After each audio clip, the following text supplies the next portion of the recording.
시청자 여러분 안녕하십니까. 지금부터 초록현의 안보 정론을 시작하겠습니다.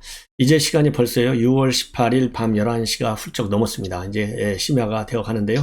오늘은 좀 특이한 뉴스를 좀 전해드리겠습니다.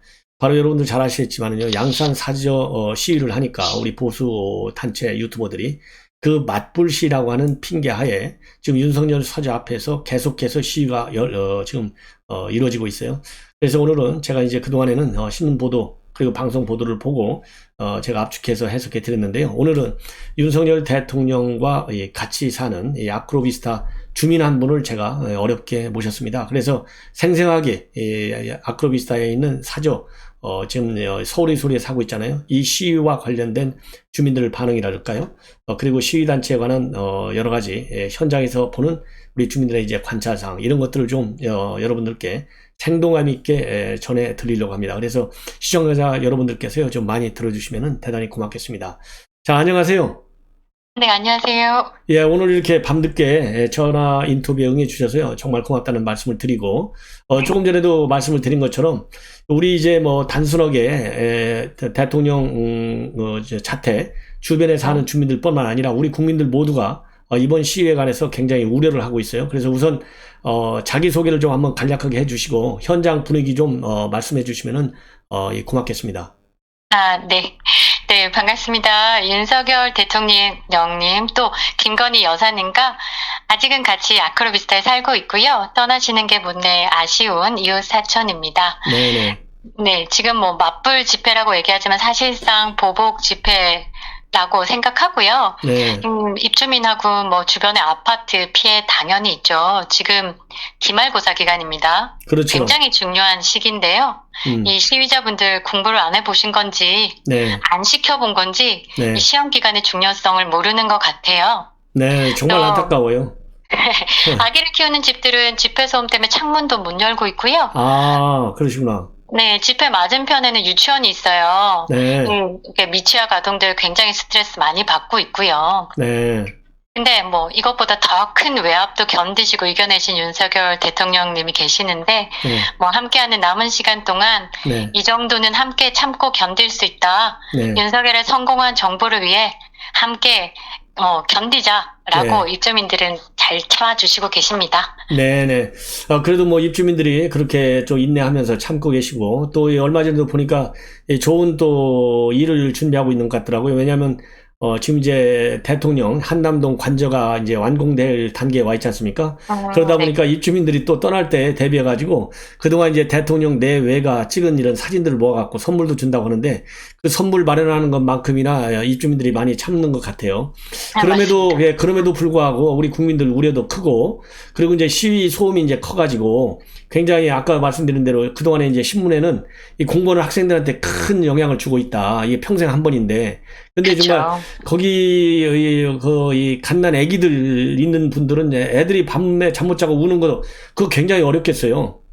근데 마음이 좀 안 좋죠. 근데 이렇게 시위하는 거 보면서 아유 한심하다라는 의견이 지배적이고요. 네. 뭐 이게 팬덤 정치라고 하죠. 네네. 뭐 팬덤을 이용해서 뭐 상대방 비난하고 비방하고 이게 민주당의 대표적인 정치권의 문화가 아닌가. 그렇죠. 고쳐져야죠. 그렇죠. 이번에 이거 국민적인 공감을 얻지 못해가지고 외면받고 뭐 지방선거 대패했다라고 얘기해도 과언이 아닌데 네. 이렇게 지금까지 이어져 오는 거는 분명 반성하고 지양해야 되는 부분이라고 생각하고요. 네네. 건너편 시위는요, 서울의 소리, 뭐 좌파 유튜브들이 만담식으로 진행하고 있는데, 네. 거칠고 좀 자극적인 말들이 많아요. 욕설도 뭐 많이 안 해요? 그렇죠. 보기에도 민망하고, 네. 현수막들 걸어 놓는 거는, 네. 어이없는 내용들 많이 적어 놓고요. 아, 좀 이참에 뭐 개인 방송으로 송출해 나머지 이제 좌파 유튜버들이 네. 개인 방송으로 송출해서 조회수 좀 늘려보겠다고 경쟁적으로 방송하고 있더라고요. 네. 오늘 뭐 아이고. MBC에서도 취재 나오셨고요. MBC에서도 나왔어요? 네, MBC에서 취재 나왔는데 네. 제가 이제 MBC라서 취재 별로 뭐 좋지는 않다 이랬더니 본인들도 웃더라고요. 예. 근데 이게 사실상 이게 저질 코미디도 아니고 정도 것이라는 게 있는데 음흠. 정상적이지는 않아요. 제가 네. 보기에는 이제 생각이 있는 건지 본인들이 외치는 구호가 네. 이제 무슨 뜻을 담고 있는지 어떤 말을 하는지 그냥 기계적으로 하고 있는 것 같아서 네. 그냥 한심하다라는 네. 게 그냥 마무리 결론이 될 것 같아요. 네. 아닌 게 아니라 이제 그 집회 시위의 명분도 말이죠. 이 양산 사저에 이 보수단체가 하니까 우리는 이제 좌파단체니까 하겠다. 그게 말이나 됩니까? 그래서 아유, 지금 이제 저희도 헌법상의 다르고. 이제 표현의 자유라든가 집회 집시법이라든가 이런 그 법 취지를 상당히 무시하고 하는 측면에서 안타깝고 그러다 보니까 이제 집시법도 좀 개정돼야 되는 거 아니냐. 여는 여대로, 야는 야대로 생각이 다 다른데 개정할 필요성에는 이 두 여야가 의견을 좀 같이 한다. 이런 보도도 나오고 있는데 거기에 대해서는 어떻게 생각하세요? 그렇죠. 뭐 이명박 전 대통령님 사저 앞 시위 기억하시는지 모르겠는데 네. 그때 당시 현직 의원들도 나와가지고 뭐 집회 자유는 국민의 기본권 보장이다. 뭐 헌법 21조에 명시되어 있다. 뭐 그때 외치더니 네. 지금 문재인 대통령 퇴임 후에 네. 양산 사저 앞에 사실상 코로나 희생자 유가족들부터 그렇죠. 예, 예. 문재인 정권 5년 동안 불법, 뭐 불공정 그런 부분에 대한 항의하는 집회가 열리니까 네. 사실상 자기 발등에 불 떨어진 거잖아요. 그렇죠. 그러니까 민주당에서 집시법 개정하자 뭐 다양한 관점에서 접근하는데 조금 우습긴 해요. 근데 이제 현행 집시법이 대통령 관저 뭐 100m 뭐 집회 금지, 그러니까 사실상 집무실 사저 제한되어 있으니까 제외되어 있으니까. 네. 그래도 국민의힘은 좀 양심적으로 국정의 운영함에 있어서 이제 현직 대통령입니다. 네. 현직 대통령 집무실 주변 집회를 막자라고 얘기를 하는데 민주당은요. 네. 사실상 전직 대통령의 사저 주변 집회, 지금 네. 이제 양산 사저 주변이죠. 예, 예. 집회 막기 위한 그 내용들이 담겨 있으니까 네, 네. 여기서도 내로남불은 이어지고 있다. 네. 근데 뭐 이나저나 뭐 국민의 기본권을 침해한다라는 해석도 있지만 이게 상식을 벗어난 과격한 시위에 대해서는 네, 네. 대책 마련이 시급하다라고 저는 뭐 생각하고 있습니다. 네네. 자, 집시법을 개정해다는 취지가 제가 보기에는 한쪽은 이제 자기네 대통령만을 생각하는 것이고, 그렇죠. 그리고 이제 우리 이제 국민의힘은 그래도 정상적인 상식적인 수준에서 필요한 이 법을 좀 개정하자 이렇게 돼 있어서. 그렇죠. 예. 그 뭐 항상 이제 민주당 하면은 이제 조국 때부터 뭡니까 이 조로남불, 내로남불인데 이번 시위와 관련해서도 이 내로남불 현상이 굉장히 좀 심각한 것 같네요. 네, 맞습니다. 예. 자, 그러면은 이제 마지막으로, 이제 아까도 제가 말씀드렸지만은, 윤석열 대통령 내외가 이제 떠나지 않습니까? 그럼 네. 그동안에 이제 한 달여 이상 동안 우리 주민들이 많이 여러 가지로 이제 불편함이 많은데도 참아왔다. 조금 전에도 말씀을 하고 계신데, 그래도 어쨌든지 간에 주민들, 그리고 주민들의 이제 자제분들, 어린 꼬마들, 어린이날 때도 보면 윤석열 대통령이 굉장히 이렇게 호감 갖게 뭐라 그럴까요? 애기들하고 사진도 찍고, 또 그렇죠. 그런 점이 많이 나타났는데 떠날 때 또 다른 지금 이제 뭐 사진을 찍은 파일을 담아가지고 이제 모자이크 처리해서 선물을 준다 이렇게 되어 있는데 그거 말고서도 별도로 좀 주민 이 단체로 뭐 좀 특별히 좀 기리기 위해서 하는 행동 같은 건 없나요? 준비하고 있는 행사 이런 거는? 제가 알기로는 뭐 그런 다른 행사는 없는 것 같고 매일 그 출근길에 이렇게 이제 그 스스럼 없이 안아주시고 인사해주시고 마지막 가시는 길까지도 저희가 남아있는 입주민들 굉장히 행복하게 해주시고 가실 것 같아서 자, 앞으로 윤석열의 성공한 정부를 위해서 참 많은 기도하고 있습니다. 네네. 아이고 오늘 밤늦게 정말 고맙습니다. 네. 마지막 심야 방송까지 힘내시고요. 저는 여기서 인사드리겠습니다. 네. 아이고 오늘 고마워요. 네. 감사합니다. 네. 감사합니다. 네. 예. 여러분들께도 잘 들으셨지만은요, 좀 생생하게 현장 분위기를 좀 전달해 드릴 필요가 있지 않나.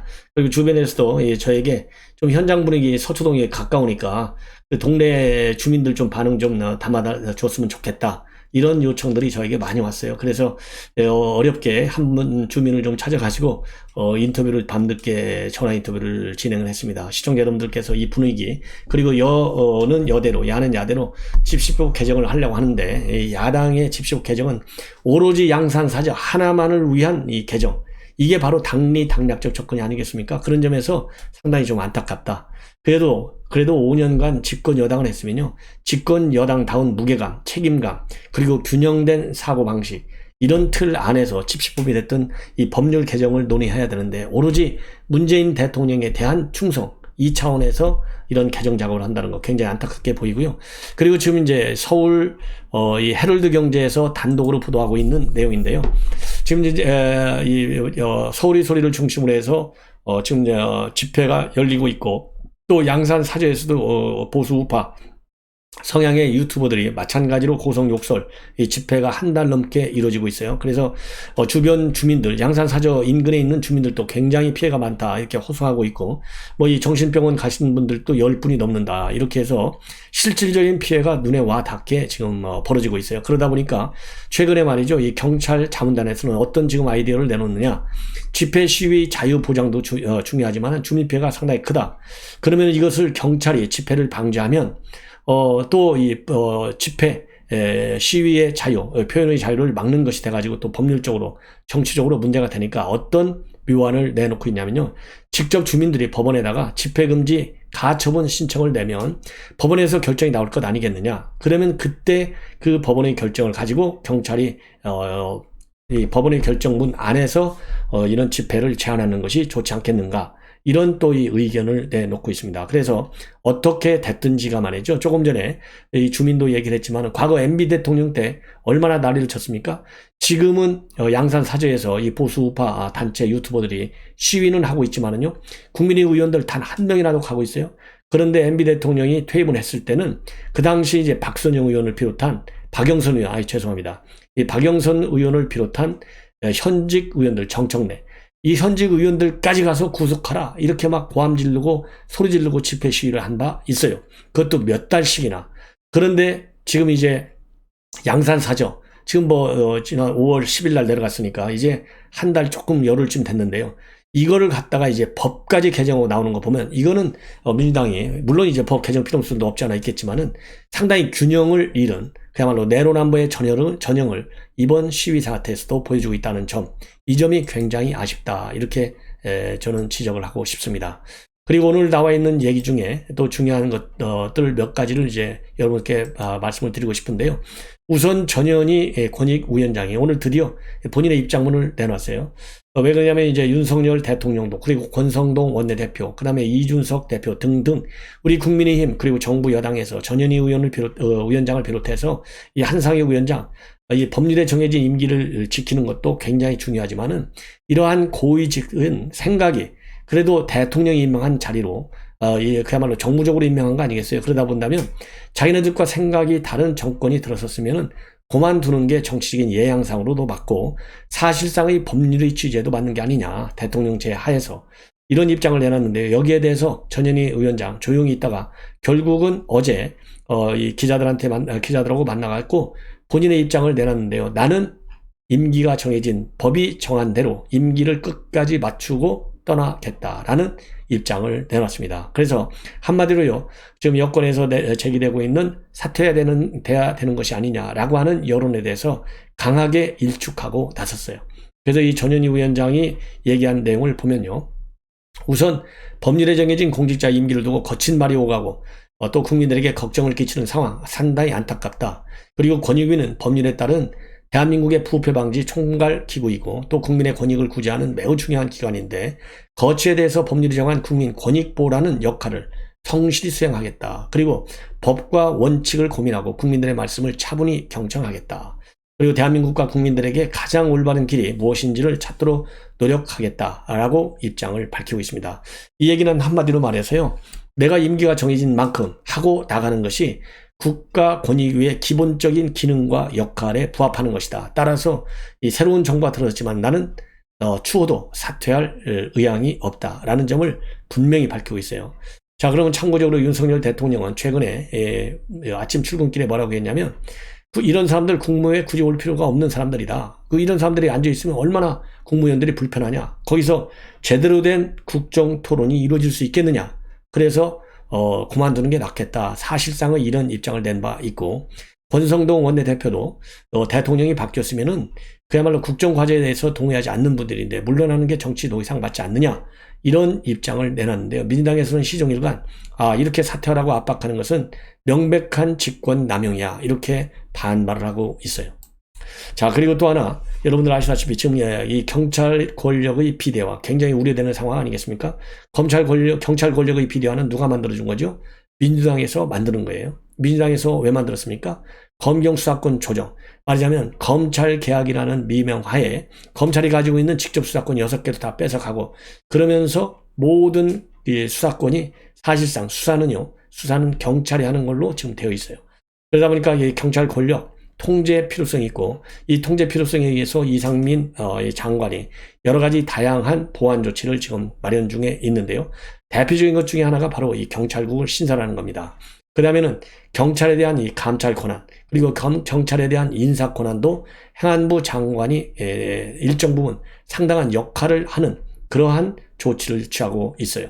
그러다 보니까 경찰 내부 반발이 지금 전국적으로 벌어지고 있는 상황이고, 심지어 김창룡 경찰청장 이제 7월 중순경에 이제 관두게 되는데 임기가 끝났는데요. 이번 달 말에 유럽 출장을 마지막으로 가려고 했는데 그 출장마저 중단하고 가지 않고 있어요. 이 얘기를 보면 결국 이 경찰의 반란 현상이 심상치 않은 방향으로 진행이 될 가능성이 커진다. 그래서 우려스러운데요. 이러한 경찰의 권력 비대화, 그리고 거기에 따른 경찰의 반발 현상, 이 가운데서요, 김종민 변호사, 문재인 정권에서 이 검찰개혁위원회 자문위원도 하신 분인데, 이 김종민 변호사가 지금 대한민국 같이 권력이 비대하고 있는 나라는 전 세계 아무데도 없다. 오히려 중국 공안보다도 훨씬 더 이 권력이 커져가고 있다. 그리고 14만 지금 경찰인데 이 14만 경찰이 조직적으로 반발하는 거, 이거 용납할 수 없다. 이런 입장문을 내놓고 있습니다. 그러면서요, 검사 지휘를 받지 않는 독자적 수사권을 행사하고 있는 세계 유일의 이런 경찰 구속제도, 10일간씩 구속할 수 있는 이런 기가 막힌 불법적 요소의 장기 구속제도까지 가지고 있는데, 이러한 경찰 구속제도는 일제시대 도돈 정치를 위한 조선 형사령에서 비롯된 것이고, 일본도 2차 대전에서 패배한 직후에 48시간 체포권만 인정하는 방향으로 바뀌었는데, 지금 우리 국내에서는요, 이 반일까지 외치면서도 일제 경찰 유산을 고스란히 계승 발전시키려 하는 이 민주당, 이해할 수 없다는 것이죠. 그래서 지금 이제 행안부 장관이 집중적으로 지금 연구 검토 중에 있는 경찰의 이 권한, 통제 문제, 이거는 지극히 당연한 것이다. 그렇게 주장을 하고 있습니다. 그리고요, 특히 이 경찰에서는 이제 정보 활동도 많이 하지 않습니까? 그래서 14만 인력을 갖고 전국에서 정보 경찰을 운영한다. 이거 어마어마한, 말하자면 인권 침해 요소가 있다는 겁니다. 그래서 언제든지 경찰이 정치 사찰, 민간인 사찰 기구로 이용될 수 있는 우려가 있다는 것이죠. 따라서 이 경찰의 정보 기능이 합리적으로 작동된다는 것을 감독하고 통제하고 견제할 아무런 외부 기관이 없기 때문에 지금 행안부 장관이 중심이 돼서 만들려고 하는 이러한 이 감찰 시스템, 반드시 필요하다. 그래서 이 법무부가 검찰에 대해서 인사권, 예사권, 감찰권, 형사 정책 기능까지 갖고 있는 이유가 다 있다 이겁니다. 그런 것처럼 행안부가 일정 범위 안에서 경찰에 대한 이러한 다양한 통제 권한을 갖는 것은 반드시 필요하다. 그래서요, 이 경찰은 조직적으로 반발한다고 이게 다 되는 것이 아니고, 우리 경찰과 같은 권한과 조직을 갖고 있는 선진국이 해외 사례가 얼마나 되는지 이거를 한번 조사해 봐라. 이렇게 해서 경찰 권력을 통제해야만이 황하나와 같은 정치 경찰이 나오지 않는다. 그래서 견제와 균형 시스템이 작동하도록 이 국가 권력기관, 검찰든 경찰든 간에 이 합리적 역할 분담 체계를 만드는 것이 굉장히 중요하다. 이러한 입장문을 내놨어요. 자, 이 김종민 변호사의 이러한 입장 굉장히 의미가 있다. 저는 그렇게 봅니다. 그리고요, 이제 마지막으로 한 꼭지만 더 말씀드린다면, 최근에 이 홍준표 이 대구시장 당선이 말이죠, 이번 엑스파일을 떨어져서 공개해가지고 많은 논란을 야기하고 있는 박지원 원장을 관중 정치 좀 그만해라. 그야말로 무덤까지 가져갈 이 국가 기밀을 갖다가 방송에 나와서 낱낱이 깐다는 이 가벼운 처신, 이거는 용납할 수도 없고 아무리 좋게 보려고 해도 좋은 모습이 아니다. 그러면서요, 원래 그 자리에 적합한 사람이 아니었거나 또는 적합하지 않더라도 그 자리에 갔으면 그 자리에 맞추어 처시하는 게 올바른 행동인데, 그러지 않고 아직도 관종 정치에 매몰되어 있는데 이제는 고쳐야 될 것 아니냐, 이렇게 주장을 하면서 본인이 과거에 말이죠, MB 때 국정원장 맡아달라고는 요청을 받았지만은 완곡히 거절을 했다. 그래서 국정원장은 바로 그런 자리다, 그런 생각을 가진 사람이 가야 할 자리인데, 이 박지원 원장 이제는 관종 정치 자중해 달라, 이렇게 입장을 밝힌 바 있어요. 이게 16일 날 홍준표 당선인이 밝혔는데, 딱 하루 만에 어제 말이죠, KBS 주진우 라이브에 나와가지고 윤석열 대통령한테 한 번 맞고 나서 대구시장으로 내려간 거 다 알고 있다.